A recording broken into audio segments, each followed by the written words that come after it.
Hello guys, আসসালামু আলাইকুম। আশা করি সবাই ভালো আছেন। আমি আজ একটি নতুন ভিডিও নিয়ে আপনাদের মাঝে হাজির হলাম। এই ইনফরমেটিভ ভিডিওটি হলো আপনার ভারতীয় ভিসার বর্তমান খরচ কত। ভারতীয় ভিসার খরচ প্রায় দ্বিগুণ করা হয়েছে। ভারতীয় সরকার এটা নতুন সিদ্ধান্ত নিয়েছে। তো আলোচনার মূল পর্বে যাওয়ার আগে ছোট্ট একটি রিকোয়েস্ট, আপনি যদি আমার চ্যানেলের নতুন দর্শক হয়ে থাকেন অবশ্যই চ্যানেলটি সাবস্ক্রাইব করে পাশে থাকা বেল আইকনটি অন করতে ভুলবেন না। এই মুহূর্তে এই ভিডিওটি যদি ফেসবুক পেজে দেখে থাকেন অবশ্যই ফেসবুক পেজে একটি লাইক দিয়ে ফলো দিয়ে রাখবেন। ভিউয়ার্স, চলুন মূল ভিডিওতে চলে যাওয়া যাক। ভারতীয় ভিসার বিষয়ে এলো নতুন সিদ্ধান্ত।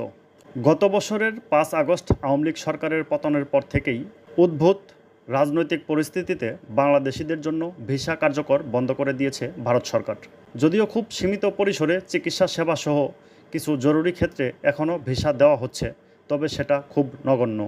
এর মধ্যেই খবর, ভিসা প্রক্রিয়াকরণের খরচ প্রায় দ্বিগুণ করার সিদ্ধান্ত নিয়েছে ভারত সরকার। ইন্ডিয়ান ভিসা অ্যাপ্লিকেশন সেন্টারে IVAC ওয়েবসাইটে দেওয়া বিজ্ঞপ্তি অনুযায়ী ভিসার আবেদন প্রক্রিয়ার জন্য প্রক্রিয়াকরণ ফি, সার্ভিস চার্জ সহ 824 টাকা থেকে 1 লাফে বাড়িয়ে 1500 টাকা নির্ধারণ করা হয়েছে। 10 আগস্ট 2025 তারিখ থেকে নতুন এই ফি কার্যকর হবে। এ বিষয়ে ঢাকাস্থ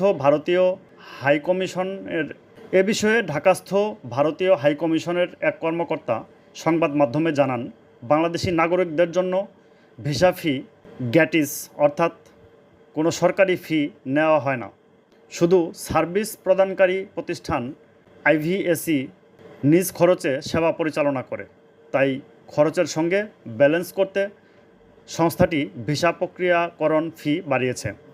ভারতীয় ভিসা অ্যাপ্লিকেশন সেন্টারে তাদের বিজ্ঞপ্তিতে জানায়, সেবার ব্যয় বেড়ে যাওয়া এ ফি বাড়ানোর সিদ্ধান্ত নেওয়া হয়েছে। 2018 সালের পর একবারই প্রথম সার্ভিস চার্জ বাড়ানো হলো। বর্তমানে ঢাকা, চট্টগ্রাম, রাজশাহী, সিলেট ও খুলনার ভিসা সেন্টারে শুধু জরুরি চিকিৎসা, শিক্ষার্থী ও কর্মীদের জন্য, যারা ভারত হয়ে তৃতীয় দেশে যাবেন, সীমিত অ্যাপয়েন্টমেন্ট স্লট খোলা রয়েছে। তবে এ ধরনের ভ্রমণের জন্য সংশ্লিষ্ট বিদেশি দূতাবাসের পূর্ব নির্ধারিত অ্যাপয়েন্টমেন্ট থাকা আবশ্যক।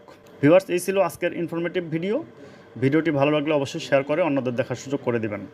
এরকম ইনফরমেটিভ ভিডিও নিয়ে কথা হবে নতুন কোনো ভিডিওতে। সে পর্যন্ত সবাই ভালো থাকবেন, সুস্থ থাকবেন। আসসালামু আলাইকুম রহমতুল্লাহ।